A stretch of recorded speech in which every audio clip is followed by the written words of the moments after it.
الحمد للہ وحدہ والصلاة والسلام علی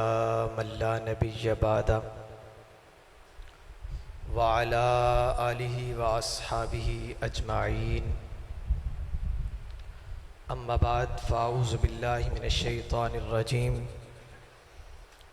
بسم اللہ الرحمن الرحیم وما آتاکم الرسول فخذوه وما نہاکم عنہ فانتہوا صدق اللہ مولانا العظیم وصدق رسولہ النبی الکریم الامین قال اللہ تبارک وتعالی فی شان حبیبہ ان اللہ وملائکتہ یصلون علی النبی یا ایہا الذین آمنوا صلوا علیہ وسلموا تسلیما۔ صلاۃ و سلام ذوق شوق کے ساتھ الصلاۃ والسلام علیک یا سیدی یا رسول اللہ، الصلاۃ والسلام علیک یا سیدی یا حبیب اللہ وعلی آلک واصحابک یا سیدی یا رحمت للعالمین۔ مولاي صل وسلم دائما ابدا على حبيبك خير الخلق كلهم ثم الرضا عن ابي بكر وعن عمر وعن علي وعن عثمان ذي الكرم۔ وحدت ایاز جلوہ شان محمد است، توحید کشف راز نہان محمد است، دانی کے چیست رون کے تصویر کائنات، حق جلوہ گرز نام و نشان محمد است۔ اللہ رب العزت کی حمد و ثنا اور حضور پر نور شافع یوم النشور آقا نامدار مدنی تاجدار صاحب لولاک صلی اللہ علیہ وآلہ وسلم کے دربار گہر بار میں ہدیہ درود و سلام کا نذرانہ عرض کرنے کے بعد جشن ولادت باسعادت صلی اللہ علیہ وآلہ وسلم کی اس بابرکت رات کے حوالہ سے میرا موضوع سخن یہ ہے کہ حضور سرور کونین صلی اللہ علیہ وآلہ وسلم بحیثیت سپہ سالار۔ بڑا پرلطف موضوع ہے، ذرا غور سے سنیے گا، بہت سرور آئے گا۔ خالق کائنات نے ارشاد فرمایا لَقَدْ كَانَ لَكُمْ فِي رَسُولِ اللَّهِ أُسْوَةٌ حَسَنَةٌ، یقیناً تمہارے لیے محبوب علیہ السلام کی حیات مبارکہ بہترین نمونہ ہے۔ انسانی لائف کوڈ کے لحاظ سے ہمہ جہت دوام اس میں موجود ہے۔ اللہ رب العزت نے میرے کریم آقا صلی اللہ علیہ وآلہ وسلم کو کردار اور عظمت کے لحاظ سے اتنی چمک عطا کی ہے کہ تمام انسانوں کو اس چمک کے اندر زندگی کا سفر طے کرنے کا حکم فرمایا ہے۔ وَمَا آتَاكُمُ الرَّسُولُ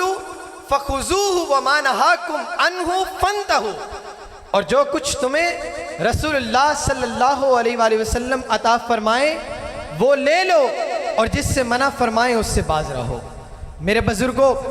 میرے کریم آقا صلی اللہ علیہ وآلہ وسلم نے ہمیں اپنی زندگی کا ہر پہلو عطا فرمایا ہے۔ اب اسی عطا کے مطابق زندگی کا سفر طے کرنا کامیابی و کامرانی ہے، اور اس سے ذرا سی بھی روگردانی کرنا ذلت و رسوائی ہے۔ میرے بزرگوں، آج پاک محبوب علیہ السلام کی سیرت مبارکہ سے جو موضوع میں نے اخذ کیا ہے وہ ہے سرور کونین صلی اللہ علیہ وآلہ وسلم بحیثیت سپہ سالار۔ اللہ رب العزت کی طرف سے میرے محبوب مکرم صلی اللہ علیہ وآلہ وسلم کو جو امانت سپرد کی گئی تھی، اس امانت کو ہزاروں مصائب و آلام کے طوفانوں کے باوجود حقداروں تک پہنچا دیا گیا۔ اس سلسلہ میں جو قدم اٹھایا وہ صرف جزیرہ عرب کے مکینوں کے لیے ہی نہیں بلکہ سارے جہاں والوں کے لیے آیا رحمت ثابت ہوا، جس کی مثال تاریخ انسانی میں نہیں ملتی۔ صرف امت مسلمہ کے لیے ہی نہیں اس میں خیر و برکت، بلکہ جملہ اولاد آدم کے لیے اس میں ابدی سعادتیں، لازوال رحمتیں، بے پایہ احسانات اور گراں بہا انعامات کے گنجھائے گراں مایا مخفی ہے۔ میرے بزرگوں، کلمہ حق کو بلند کرنے کے لیے سالار اعظم صلی اللہ علیہ وآلہ وسلم کی جد و جہد، جسے غزوات سے تعبیر کیا جاتا ہے، امت مسلمہ کے سیاسی استحکام اور ترقی کے نقطہ نظر سے ازحد اہمیت کی حامل ہیں۔ سیدنا علی اوسط حضرت سیدنا امام زین العابدین رضی اللہ تعالیٰ عنہ فرماتے ہیں کننا نعلم مغازی رسول اللہ صلی اللہ علیہ وآلہ وسلم کما نعلم السورۃ من القرآن، کہ ہمیں رسول اللہ صلی اللہ علیہ وآلہ وسلم کے مغازی یعنی غزوات یوں پڑھائے جاتے تھے جس طرح ہمیں قرآن کریم کی کوئی سورت پڑھائی جاتی ہے۔ میرے بزرگوں، غزوہ اس چھوٹے یا بڑے لشکر کو کہتے ہیں جس میں سالار اعظم صلی اللہ علیہ وآلہ وسلم بنفس نفیس خود شریک ہوئے ہوں، خواہ اس میں جنگ کی نوبت آئی ہو یا نہ آئی ہو۔ اور وہ جنگی دستہ جس میں سالار اعظم صلی اللہ علیہ وآلہ وسلم بنفس نفیس خود تو شریک نہ ہوئے ہوں بلکہ اپنے کسی صحابی کو اس دستے کا کمانڈر ان چیف مقرر کر کے روانہ فرمایا ہو، اسے سریہ کہا جاتا ہے۔ ابن سعد نے طبقات کبریٰ میں غزوات کی تعداد 27 بتائی ہے جو ساری کی ساری 10 سالہ مدنی زندگی میں لڑی گئیں۔ میرے بزرگوں، سالار اعظم صلی اللہ علیہ وآلہ وسلم جنگ سے پہلے اپنی سپاہ کو اور سریہ پر روانہ ہونے والے کمانڈر ان چیفوں کو حکم فرماتے کہ جنگ میں بچوں اور عورتوں کو قتل نہ کرنا، پھلدار درختوں کو نہ کاٹنا، معذوروں اور بوڑھوں پر تلوار نہ چلانا، جو تمہارے سامنے ہتھیار ڈال دیں انہیں قتل نہ کرنا، مقتولوں کی لاشوں کا مسئلہ نہ کرنا۔ میرے بزرگوں، ایک سپہ سالار کی اپنی فوج پر کڑی نظر ہوتی ہے اور ان کے جذبات کا پورا ادراک ہوتا ہے۔ ان سے مخاطب ہونا اور ان سے رائے طلب کرنا ایک سپاہی کے لیے بڑا اعزاز ہوتا ہے۔ قائد المرسلین امام الانبیاء سالار اعظم صلی اللہ علیہ وآلہ وسلم نے غزوہ بدر کی طرف روانہ ہونے سے پہلے اپنی سپاہ سے مخاطب ہوئے اور ان سے رائے طلب فرمائی تو دین اسلام کے وہ جانباز سپاہی اپنے سالار اعظم صلی اللہ علیہ وآلہ وسلم کے سامنے یوں گویا ہوئے، یا رسول اللہ صلی اللہ علیہ وسلم آپ تشریف لے چلیے، ہم آپ کے ساتھ ہیں، جدھر اللہ نے آپ کو حکم فرمایا ہے ہم آپ کو وہ جواب نہیں دیں گے جو بنی اسرائیل نے موسیٰ علیہ السلام کو دیا تھا، ہم آپ کے ساتھ مل کر جنگ لڑیں گے، آپ حکم فرمائیں ہم گھوڑے سمندروں میں ڈال دیں گے، آپ حکم فرمائیں ہم سمندروں میں چھلانگیں لگا دیں گے، اللہ آپ کو ہم سے وہ کارنامے دکھائے گا جن سے آپ کی چشمان مبارک ٹھنڈی ہو جائیں گی۔ میرے بزرگوں، یہ جذبہ تھا ان اسلام کے جانباز سپاہیوں کا جو قیامت تک آنے والی سپاہ کے لیے ایک پیغام بھی ہے، کیونکہ ایک سپاہی کا جذبہ فتح کی علامت ہوتا ہے۔ میرے بزرگوں، غزوہ بدر میں سالار اعظم صلی اللہ علیہ وسلم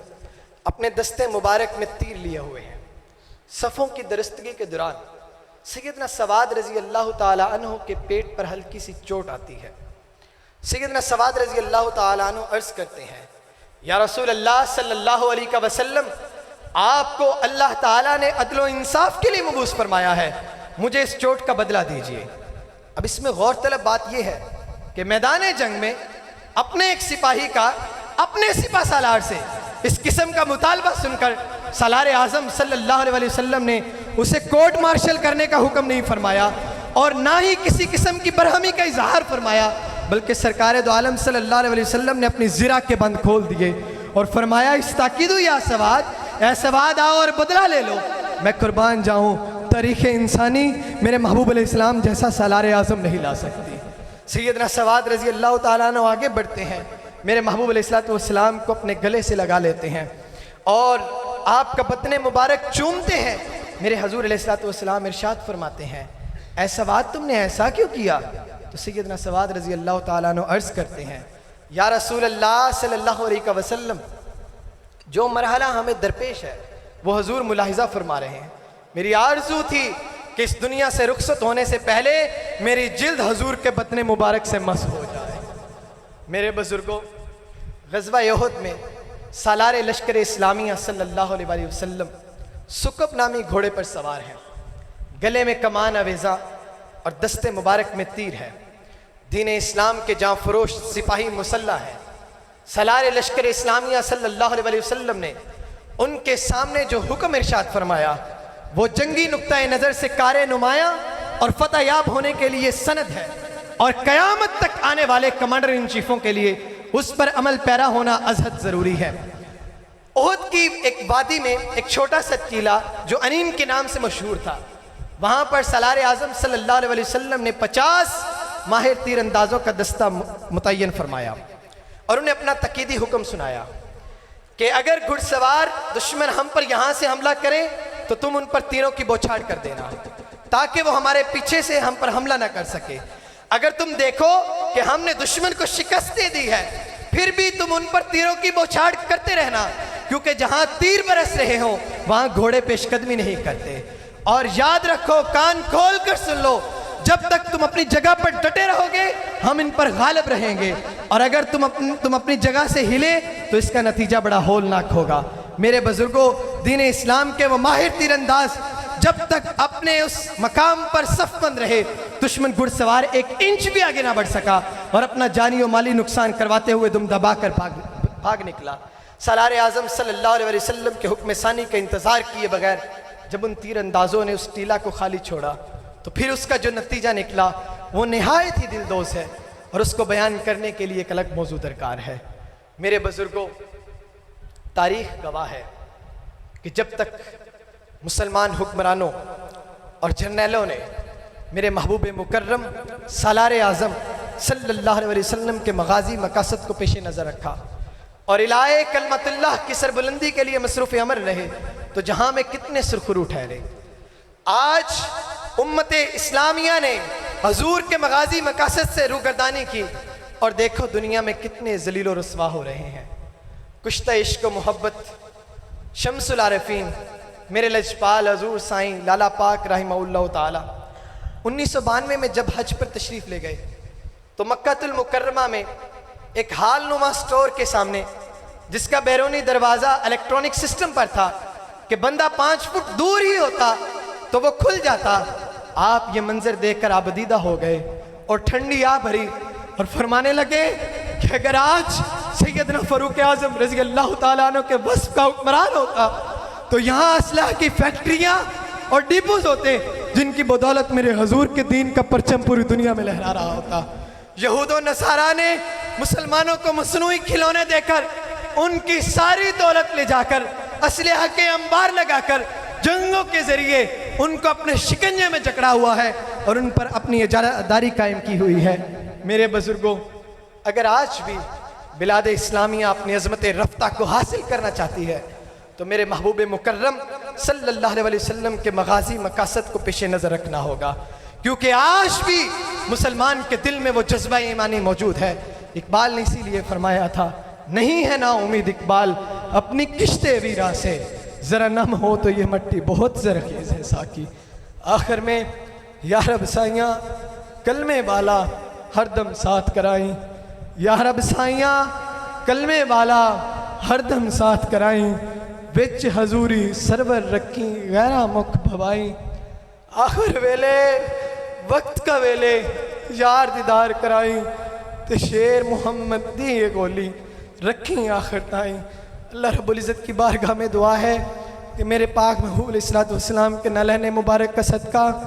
حضور غوث سمدانی حضور سائیں شیر محمد گیلانی کے دست مبارک کا لگایا ہوا یہ پودا اور میرے عظیم ماہی کا چمنستان عبدالآباد تک قائم دائم رکھے اور ہم مسکینوں کو اس در کی پاک خاک ہماری جبینوں کی زینت بنا دے۔ آمین وآخر دعوانا الحمدللہ رب العالمین۔